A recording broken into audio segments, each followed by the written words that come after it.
洛洛说电影带你走进电影的世界。景和功成名就，却10年不敢回故乡，只因为害怕见到他的初恋暖。这回恩师有难，景和回来帮忙。进村的路上，与一个邋里邋遢、跛着脚的妇女相向走过。待妇女走远，景和才猛然意识到，那个妇女就是他心心念念又对不起的暖。景和追上暖问道：“你还恨我吗？”暖云淡风轻：“恨你？老天才可恨呢，就是不下雨，热死了。”说罢，暖背起杂草，一瘸一拐向前走去。景和看着他的背影，记忆回到10多年前。那时，暖是方圆百里最理想的恋人。她长得漂亮，又能歌善舞，勤劳开朗。景和比暖大好几岁，在众多追求者中，实在算不上起眼。他唯一的优势就是因为读书晚，和暖在一个班级。上下学的路上，景和总是跟在暖身后，在心里唱歌。奇怪的是，过不了一会儿，暖也开始小声唱歌，而他唱的经常就是景和心里唱了半天的那个。这个神奇的现象让景和信心倍增，觉得自己和暖就是灵魂知己。景和默默陪伴着暖。某天，暖和几个女孩正在草垛子旁聊天，梦想着被县剧团选中，成为下一个邓丽君，去北京看看天安门、长城。哑巴赶着鸭子过来，暖赶忙躲起来，因为哑巴总是欺负他，搞恶作剧。谁知哑巴早早看到了他，从草垛子后面绕过来，将一把杂草扔在暖头上。暖气呼呼地大骂：“让你明天鸭子全跑光，一只都找不到。”随后又和景和嘟囔道：“你要帮我打哑巴。”景和一边帮暖捡头发上的碎渣渣，一边回答：“知道了。”暖暖的落日余晖照在两人脸上，暖兮兮的笑落在景和心中。在回家的路上，景和遇到了赶鸭子路过的哑巴，两人四目相对，谁都不喜欢对方。景和到底没有鼓起勇气打哑巴，但他偷偷赶走了哑巴的鸭子。这一幕被村里的大叔看到，大叔揪着景和的耳朵，让他把鸭子送回去。鸭子还回去了，哑巴却气不过，两人在河边扭打起来，晾晒的粮食也被他们弄到水中。景和至今能记得哑巴当时下手有多狠，他实在无法理解，如今暖怎么会嫁给哑巴。景和拿着从北京带来的糖果去哑巴和暖的家，暖在镜前梳理着自己的头发，一改往日邋遢的模样，还拿出一双珍藏不舍得穿的皮鞋穿上。可当他听到景和的声音，又将鞋脱下，在衣服上擦了擦鞋底后放回鞋盒。楼下的哑巴时隔10年再次见到景和，先是手足无措，后又一脸凶相地盯着他。是女儿丫儿率先打破这僵局。丫儿长得和暖小时候很像，是个美人胚子。景和把糖递给她，她自己吃了一颗，又拿一颗喂给哑巴。哑巴的神情从愤怒转为不知所措的尬笑。暖此时也来到楼下，哑巴觉得糖好吃，就将吃过的糖喂给暖。暖不肯吃，哑巴就强行喂给他。看着哑巴对暖如此粗暴，景和感到无比痛心。这些年他一直不敢回来，还能想象着也许暖嫁了个不错的人，日子过得还行。现在他明知他过得不好，却没有资格为他讨回公道。景和问暖为什么嫁给哑巴，暖回答：什么锅配什么盖，我们合适着呢。几年前暖也去过城里，和别人相过亲，与对方算是谈得来，可对方就是从不肯带暖出门。暖不想委屈了对方，这门亲事也就算了。暖说起这些事时神情平静，景和却感受到一股平静下的波涛汹涌，他一时说不出话来。到午饭时间，暖端了一大碗热汤，走路时脚下一滑，险些摔倒。景和赶忙去帮忙，反而害得暖被烫伤。回想过去，景和总是干这样的事，他想帮暖，却把暖害得更惨。小时候，村上的男女老少都喜欢在稻谷场荡秋千，这也是村子里唯一的娱乐方式。暖和景和一起越荡越高，仿佛能看到大山之外的北京天安门。他们是那么单纯又坚定地想考大学，去见识更广阔的世界。可就在这时，省剧团来了。剧团就像一块巨大的磁铁，吸引着全村的老老少少，就像剧团没来之前的秋千一样。问题是有些东西被吸走了，就很难再拿回来，放回原处。暖就是这样，他的眼睛粘在那个漂亮的小武生身上，什么也别想让他离开。暖为了看小武生训练逃课，将家里的豆子送给他添菜。路上他撞到哑巴，哑巴冲他笑，他不安害怕地跑走，一路跑到剧院，躲在小武生身后寻求保护。哑巴跟着来到剧院，露出怀中紧抱的东西，那是一筐鸭蛋，他想送给暖天才。暖依然藏在小武生身后，两人的关系日渐亲密。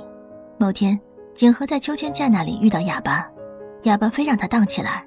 眼前呈现的一切正是景和预料之中却不愿去证实的。暖和小武生在一起了，暖再也无心学业，还非让父亲给他买双皮鞋去参加县里的唱歌比赛。父亲一生气打了暖一巴掌，景和安慰他，不就是一双皮鞋吗？等我有钱了我给你买。暖没有理会景和，而是哀求父亲，让父亲求求团长让他加入省剧团。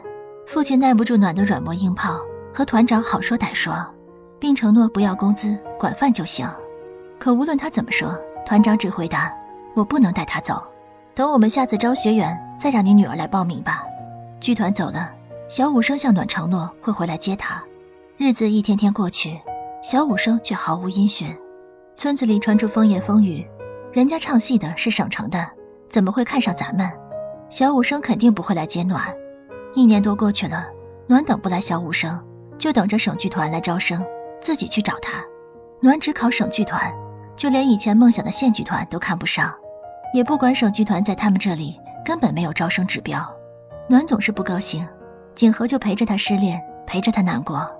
景和和母亲要了一条新买的红色丝巾送给暖，暖盖着红丝巾坐在秋千架上，像是神女下凡，永远刻印在景和脑海。他愿意用一生守护她的笑容。当暖又一次为小武生伤心时，景和鼓起勇气表白，你不要再等他，回去读书吧，我们一起考大学，一样可以到外面去。我喜欢你，我会对你好，我不会说话不算话的。我不是跟你说过了吗？要是他不来接我，我就嫁给你。不过，你一定得考上大学。暖依偎在景和的肩膀，这是景和第一次接触到暖的身体，也是唯一的一次。他多想就这样永远地荡下去。他们越荡越高，景和感受到了真正的飞翔。他和暖被远远地摔了出去。景和没什么大碍，暖却从此成为一个瘸子，再也无法跳舞。从医院回来时，父亲用单车推着暖，哑巴突然出现，扶稳了后座，还有些害羞地抿嘴笑起来。暖并未理会他，将手中小武生送的镜子扔进河中，这段感情彻底画上句号。而从那天起，景和开始疯狂复习，想兑现自己的承诺，想帮暖实现离开大山的梦想。后来他终于考上大学，拿上录取通知书那天，景和兴奋地找到暖，背起他，向村里所有人宣告，暖是我女朋友了。景和离开村子去上大学的那天，全村人都给他送行。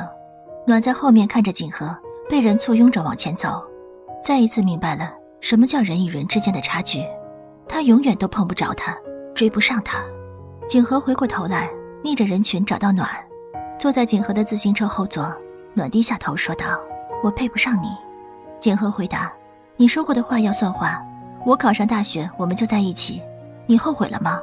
暖说，只怕将来后悔的是你，要是你连着给我写3封信我都没回，你就别再想着我了。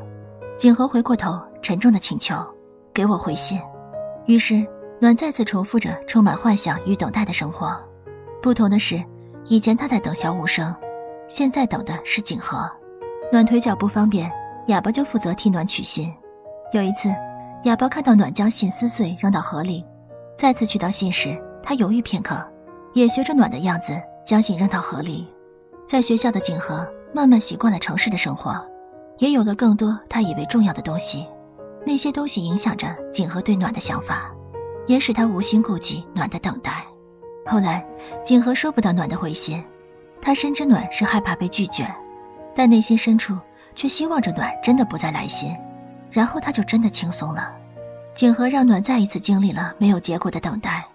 一段时间后，他给暖寄了一双皮鞋，只有皮鞋没有信。暖瞬间明白自己被抛弃了，他将鞋扔进水里，哑巴赶忙下楼去捡，并将鞋放回原位。之后的日子，哑巴承担起照顾暖的工作，一直陪伴着他。暖经历过几次失败的相亲后，嫁给哑巴，过起相夫教子的生活，再也没有走出村子。景和的归来打破他们一家的宁静。哑巴看似很凶，内心其实很害怕。他一直为当年撕掉景和给暖的心而愧疚，觉得如果不是自己，暖也许已经过上城里人的生活。暖注定要站在景和身边。当暖告诉哑巴景和在北京结了婚，今年还生了儿子后，哑巴才稍稍放下心来。午餐时，他与景和拼酒，一杯又一杯，想要证明最起码自己的酒量比景和强，自己也没那么差。可当他看到暖与景和聊起童年时开心幸福的模样，哑巴深知自己根本走不进他们的世界。准确地说，他是走不进健全人的世界。因为哑巴听不到也不会说话，他们家一直没有买电视，女儿丫儿不仅没有坐过火车，连看都没有看过。景和给丫儿讲火车是什么样，还承诺以后带她一起坐火车。哑巴强撑的笑容落下，他既心酸难过，又忍不住胡思乱想。一直到下午，景和与他们一家告别，景和告诉暖，以后有什么事情一定要找我。随后又将雨伞留给丫儿，暖拿着雨伞追出去。景和鼓足勇气说出自己欠暖的那句：“对不起，我把你忘了。”暖却回答：“不，你没有，你越不回来就越忘不了。你打着伞走吧。”暖转身走进雨中，被夜色包围。第二天，景和要返回北京，暖给他送行。哑巴抱着丫儿追过来，他对着景和比划几下后，把丫儿推给景和。这是景和第一次看到哑巴哭，他一边哭一边后退。暖追过去，他又把暖推向景和，一次又一次，直到暖痛哭流涕，用尽全身力气把哑巴往家的方向推。我爸让你带我和我妈走。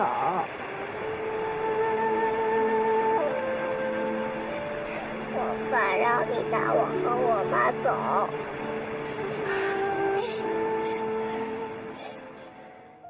景和将丫儿抱在怀中，又许下一个承诺：等你长大了，叔一定来接你去城里读书，叔一定会回来接你的。我的承诺就是我的忏悔。人都会做错事，但并不是每个人都有机会弥补自己的过失。如此说来，我是幸运的。我的忘却就是我的怀念。一个人即便永不还乡，也逃不出自己的初恋。如此说来，哑巴是幸运的。我的忧虑就是我的安慰。哑巴给予暖的，我并不具备。如此说来，暖是幸运的。暖是由霍建起执导，郭晓东主演的爱情片，改编自莫言的小说《白狗秋千架》，曾获金鸡奖最佳影片和日本东京国际电影节金麒麟奖，受到国内外观众的一致好评。原著与影片差别很大，小说里的暖没有遇到萧无声，和哑巴也素不相识。她从秋千上摔下来成为盲人，最后嫁给邻村的哑巴，生下3个小哑巴儿子。景和回来后，暖提出和他一起生个孩子，暖想要个健康的孩子。至于他们有没有生，小说戛然而止。小说主要展现了一个个痛苦的灵魂和命运的残忍，让观众感受到撕心裂肺的痛苦。而电影的基调则如同电影名字一样，暖。村里的景色极美，无论是烟雨蒙蒙还是落日余晖，哪怕是翻飞的稻谷，每一帧都美得像是油画，勾起在外游子的思乡之情。